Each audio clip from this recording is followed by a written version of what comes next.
Parce que nos villes se transforment perpétuellement, nous avons le devoir de recycler tous ces matériaux. Iprema, votre partenaire pour un développement durable. Je t'écris ces quelques lignes pour te dire que, oui, je suis prêt à faire un petit bout de chemin avec toi. PS, quand je parle de bout de chemin, je veux dire départ de chez moi, arrivé au boulot, puis retour maison si possible, tous les jours. Merci à toi. Le covoiturage, c'est convivial, économique et écologique. Avec le covoiturage, Saint-Quentin en Yvelines vous propose une nouvelle façon de vous déplacer. Les inscriptions et les infos sur www.covoiturage.aglo-sqy.fr.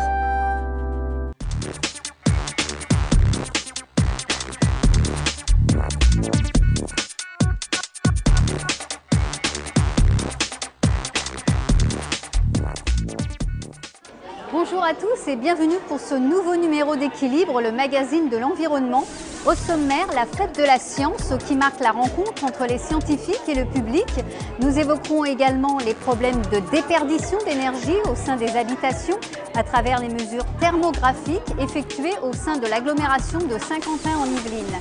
Mais avant cela, parlons science. Nous sommes ici dans le centre de diffusion artistique de Poissy, aux côtés de Dominique Marronnier. Bonjour. Bonjour. Vous êtes l'une des responsables Île-de-France de l'association Planète Science. Pourquoi nous accueillir ici aujourd'hui? Qu'est-ce qui s'y passe? Alors, nous sommes ici dans le cadre de la fête de la science. Il s'agit de Si la mesure m'était comptée, dans un décor de Alice au pays des merveilles, où tout ce qui est logique et illogisme se côtoient, dans un bain de culture scientifique, où on se promène au fil du temps, au fil des mesures, où l'on va aborder les mathématiques autrement pour réconcilier pour certains enfants ceci avec les mathématiques et avec les sciences. D'accord. Alors, quels sont les objectifs de Planète Science? Alors, les objectifs de Planète Science sont de permettre aux jeunes de pratiquer des activités scientifiques et techniques. Alors, activités au sens large, puisque initialement, il y a 50 ans, l'association nationale naissait autour de la thématique espace et au fil des années, celle-ci s'est largement développée en ouvrant tous les champs possibles de la découverte des sciences pour les plus jeunes. Et très vite, est-ce que vous pouvez nous dire quelles sont les thématiques qui fascinent le plus aujourd'hui? Alors les thématiques qui fascinent toujours autant, ce sont autour de l'espace, autour de l'astronomie, puisque il y a toujours cet inconnu qui est présent et les enfants sont toujours très voraces pour pouvoir comprendre, du moins essayer de comprendre, et puis ils émettent beaucoup d'hypothèses. C'est un peu le fondement de notre association, permettre la démarche expérimentale, donc ils émettent des hypothèses. Ils ont aussi des représentations sur lesquelles à partir desquelles on part et puis qu'on essaye d'étayer et pour les amener à une compréhension beaucoup plus proche des réalités scientifiques, qu'on s'éloigne un peu de l'imaginaire tout en ayant l'imaginaire comme porte d'entrée pour accéder à des choses un peu plus raisonnées et considérées. D'accord, merci beaucoup en tout cas de nous avoir reçus dans ces locaux. Nous allons aussi développer la fête de la science qui s'est déroulée dans les locaux de l'université de Versailles-Saint-Quentin en Yvelines. L'occasion pour de jeunes enfants de s'initier à tous les rouages de ce domaine. Regardez. Ce robot est allé sur Mars. Forcément, ça intrigue le jeune public venu à l'université de Versailles-Saint-Quentin en Yvelines à l'occasion de la fête nationale de la science. La rencontre entre le rover Curiosity et les enfants est l'occasion pour les scientifiques d'attirer de futurs adeptes. Quand c'est un petit groupe, on arrive toujours à les maîtriser, leur faire passer le message, leur dire que quoi qu'ils fassent plus tard dans les études, ils pourront toujours peut-être travailler pour le spatial. Cette journée fut l'occasion pour les chercheurs d'expliquer au jeune public leurs métiers et leurs projets, ainsi que leurs habitudes de travail au quotidien. Donc un masque qu'on peut mettre sur la bouche. Pourquoi? Parce que quand on respire, il y a de la vapeur d'eau qui va sortir. Et comme on est dans des pièces où où on essaye d'avoir justement le minimum d'eau dans l'air pour pas que ça se dépose sur ce qu'on est en train de construire. Entre les ondes, l'atmosphère et autres capteurs, les visiteurs d'un jour en ont pris plein les yeux et les oreilles. Alors, bilan de la journée, qu'est-ce que le rover Curiosity ? C'est un robot américain qui a été envoyé sur Mars et qui est capable d'analyser des roches. Et aussi, il a un mini laboratoire dans son corps. J'ai aussi appris comment on fait pour la météo et pour tester les appareils avant de les envoyer dans l'espace. Bref, de quoi tirer des plans sur la comète. Nous poursuivons ce numéro d'équilibre spécial Fête de la Science. Nous sommes désormais dans les locaux de l'INRA, l'Institut scientifique de recherche agronomique à Thiverval-Grignon. Nous sommes en présence de Marie-Hélène Thibault, chercheure en pathologie végétale. Bonjour. Bonjour. Alors, pouvez-vous nous expliquer où nous nous trouvons, dans quelle pièce nous sommes? Alors ici, nous sommes dans un laboratoire de biologie moléculaire, dans un bâtiment dans lequel l'ensemble des chercheurs font ce qu'on appelle au sens large de la pathologie végétale. Donc en fait, nous nous intéressons à l'étude des maladies provoquées par des micro-organismes sur les végétaux cultivés.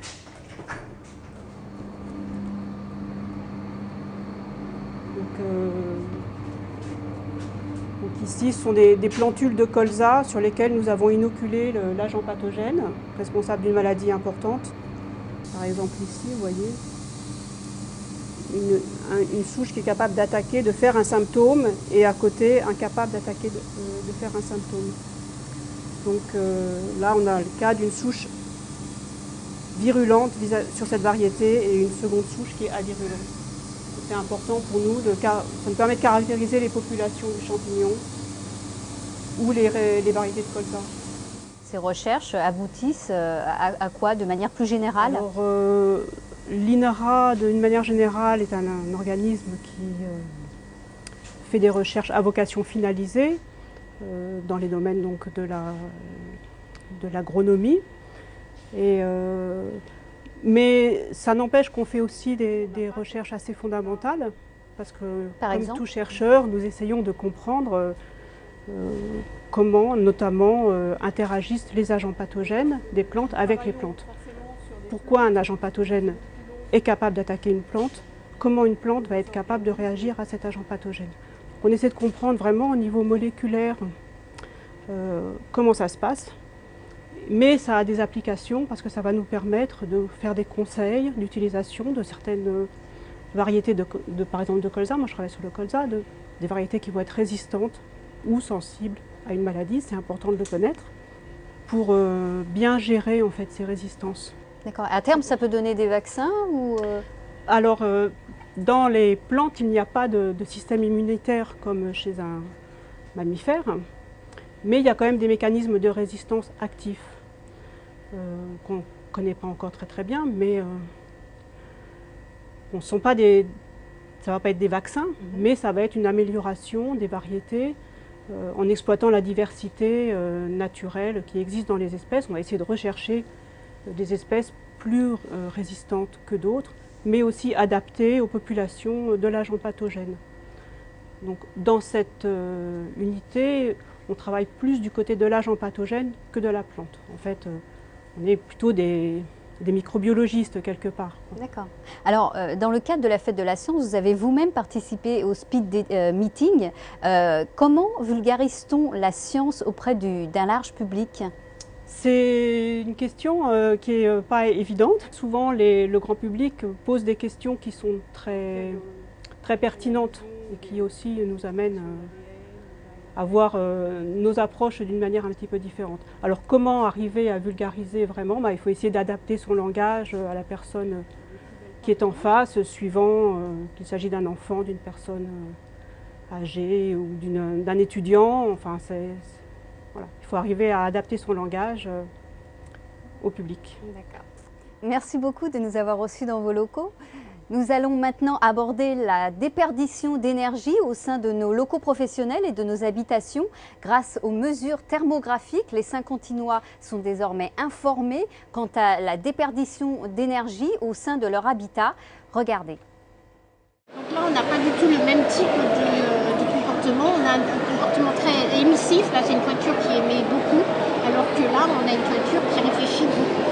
On va pouvoir, grâce à cet outil-là, voir plusieurs niveaux de couleurs qui vont aller du bleu très clair au rouge très foncé. Et en fait, donc, le bleu va plutôt correspondre à des déperditions faibles et le rouge à des déperditions importantes. Malgré tout, il y a un certain niveau d'interprétation qui va être difficile à effectuer par rapport à certaines natures de toitures, telles que les toitures en zinc. C'est une première dans l'agglomération de Saint-Quentin en Yvelines. Les habitants peuvent désormais connaître la déperdition d'énergie de leur toiture. Initiative prise dans le cadre de sa politique de développement durable. Les mesures ont été réalisées en hiver quand les habitations sont chauffées et partent en clair. Pour réaliser ces mesures, nous disposons d'un scanner infrarouge, un capteur qui nous permet de mesurer le rayonnement infrarouge des toitures, qui est intégré dans un avion bimoteur qui nous permet de voler la nuit à 500 mètres d'altitude au-dessus des zones urbaines. J'ai appris que les travaux qu'on avait faits récemment avaient servi à isoler la maison et qu'on avait un bon résultat en termes de déperdition de chaleur. Donc ça me conforte un petit peu dans ce qu'on a réalisé auparavant. Les Saint-Quentinois peuvent donc désormais s'informer sur l'isolation thermique de leur habitat. Libre à eux ensuite de se rapprocher d'un conseiller afin de trouver des solutions pour réduire leurs dépenses énergétiques. Ainsi s'achève ce nouveau numéro d'Équilibre spécial science. Merci de l'avoir suivi. Avant de nous quitter, voici quelques dates à noter dans vos agendas. La Maison de l'Environnement de Manille-les-Hameaux propose une exposition sur les énergies renouvelables. La Maison de l'Environnement, toujours, organise une conférence sur le thème « Comment envisager un autre futur ?» une autre manière de consommer et de produire son énergie. Et puis pour les plus jeunes, dès 6 ans, la médiathèque de Guyancourt organise un atelier « Expérience et manipulation » afin que les enfants découvrent les différentes énergies naturelles et artificielles. Nous, on se retrouve le 16 novembre prochain. Merci d'avoir suivi ce numéro. Ciao!